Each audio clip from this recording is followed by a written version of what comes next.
Hi guys! Welcome back my YouTube channel. Ito na naman ang lola mo. In this video guys is, ayan, kagigising ko lang guys. So, this episode is, nagluto po ako ng clams, yung shell na nakukuha sa dagat. Nanguha ako sa dagat. Hindi ko alam kung anong tawag dito. Ano kayo tawag dito? Pero ito, kilala ko siya. Kinukuha namin ng mga anak ko to sa dagat. Ayan. Ayan siya oh. Yung nagtatago siya sa likod ng bato, ang dami doon, ang daming mga maliliit na crabs, kaso bawal kunin yung maliliit na crabs. So, pinagluto ko ng sabaw dito. Ah, sarap. Igluto ko ni Sir. Ang sarap magluto ni Sir, sobra. Ayan o. Anong pangalan nito, Sir? Ang sarap. At ito yung natira na nadubo, oh. Tuna. Ayan, guys. Tuna siya.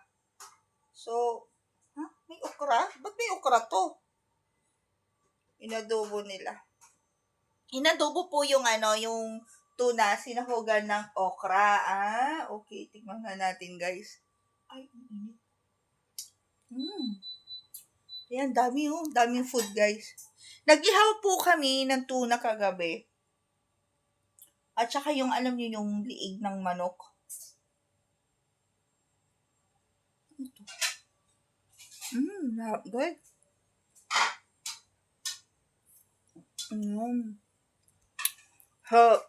Grabe guys ang lakad kahapon. Hanggang sa araw. Ba't ganun ang lasa? Okay lang yun, pagkain din yun. Sunod-sunod.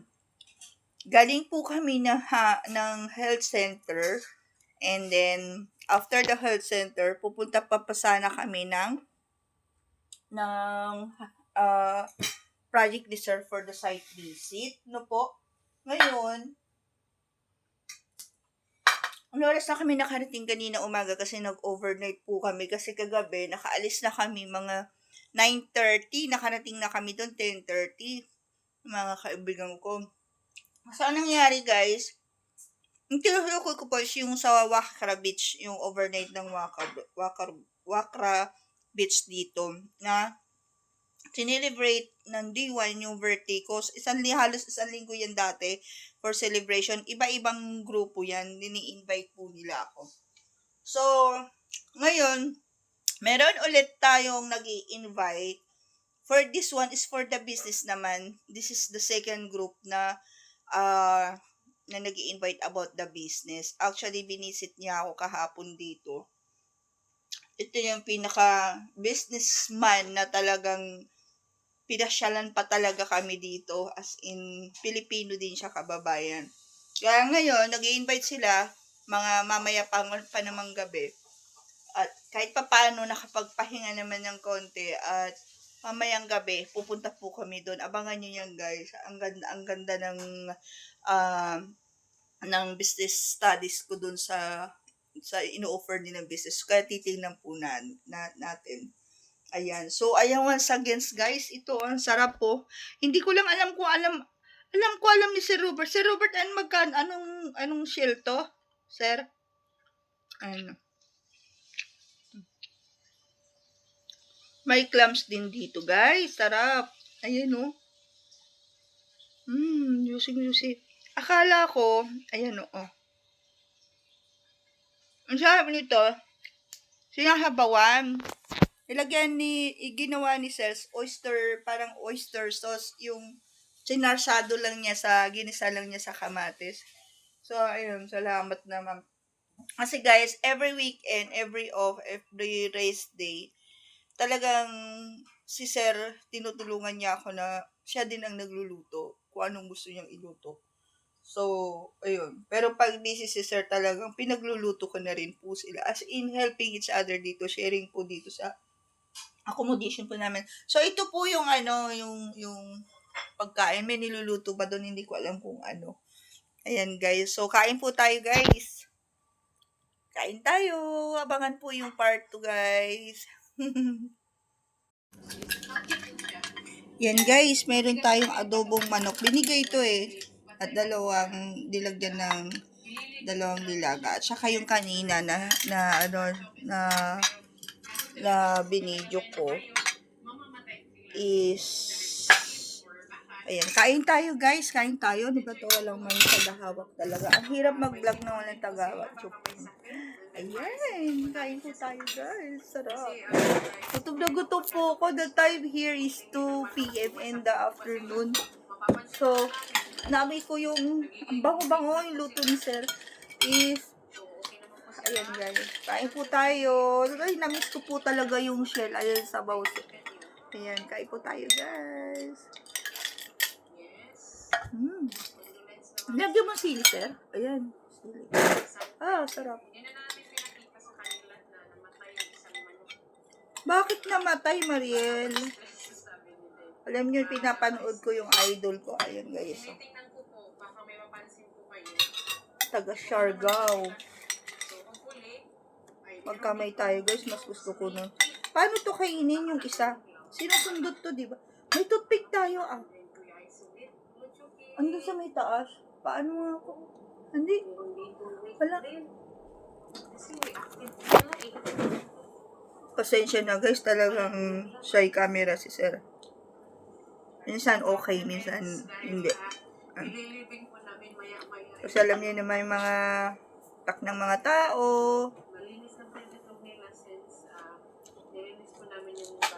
Mag-isip.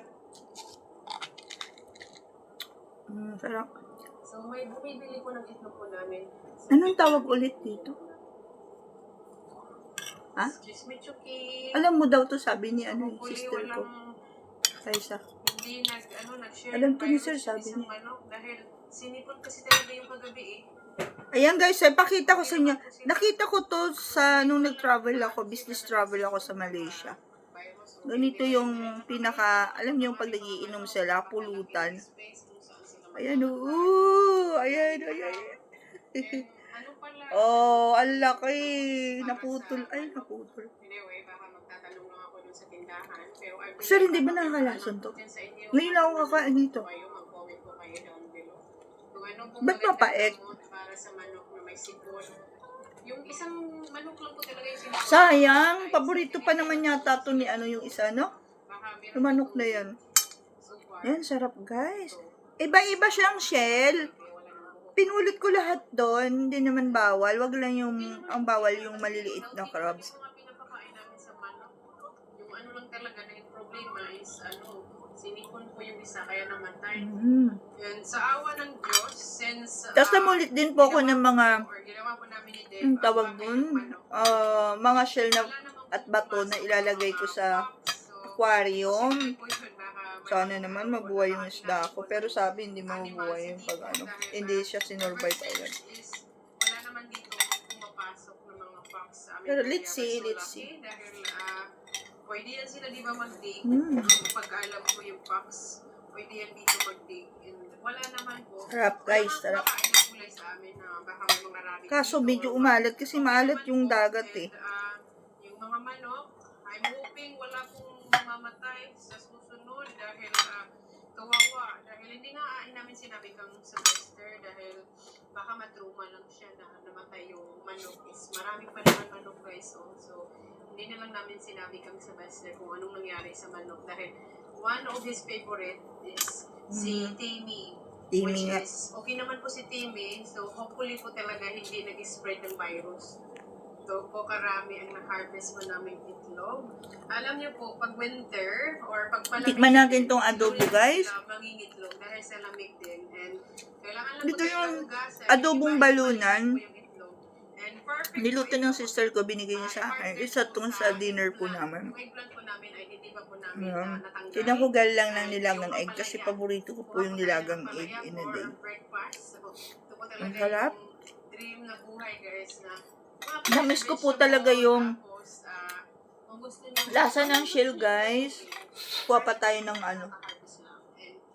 Hindi siya gaanong naluto. Sir, hindi lumabas yung Hindi lumabas yung pagluto na to, lalabas yung yung laman. Wala Isa lang nakuha ko.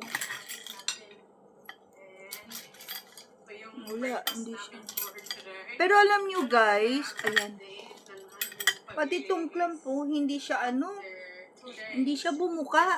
Tapos ngayon, pangalawa Sir, po namin. Continue so po kami meaning, sa paglilinis. hello pa to, And ang hirap po silang linisan kasi marami Hindi rin pa siya nakitira. bumuka guys. Ayan guys, oh. Ganito na po kalaki ang nalinis po namin sa aming backyard. Pag pinakulungan to ng makulong-makulo is, okay, anyway. Ibalik natin, pakuluan natin siya ulit. Kasi, masarap talaga tong shell na to. Ayan.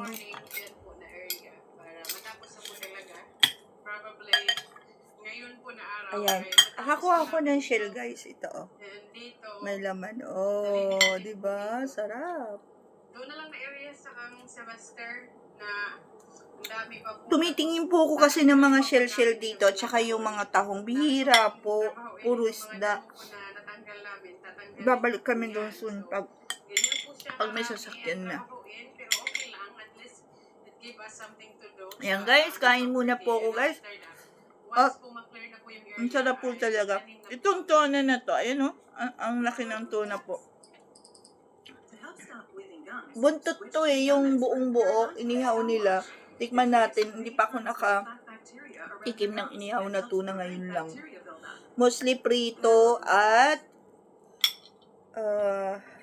sinabawan tinola. Ayan, yan guys.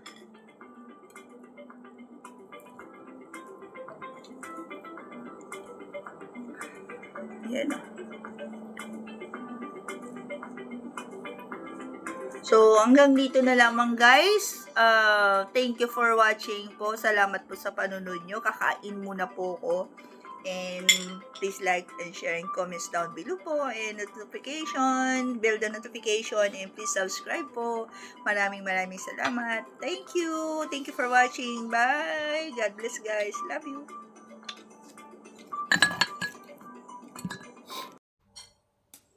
Ayan guys, oh.